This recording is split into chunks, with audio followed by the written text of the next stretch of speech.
ऋतिक, और आज हम लोग फिर से एक नया पैटर्न प्रिंट करेंगे जो कि ये वाला है जो दिख रहा होगा स्क्रीन पे। ठीक है, तो जल्दी से कोड करते हैं।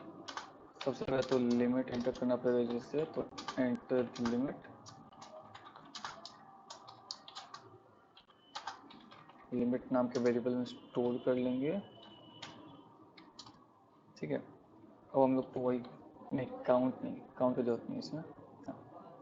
लूप चलाते हैं हम लोग, for loop i equals to 1, i less than equals to, limit तक चलेगा। ठीक है, सॉरी ये डॉलर, हाँ, और i प्लस प्लस।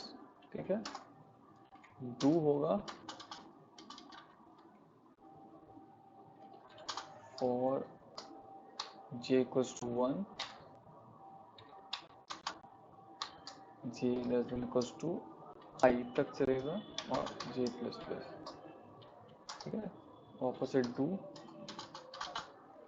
हाँ एको करेंगे हम लोग, वही सेम लाइन में प्रिंट करना है तो -n।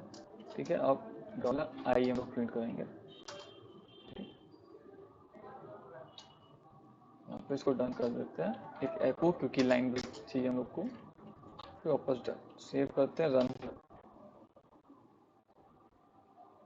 Bash bash underscore 22.sh, enter the limit suppose 4, तो आ गया। ठीक है, थैंक यू।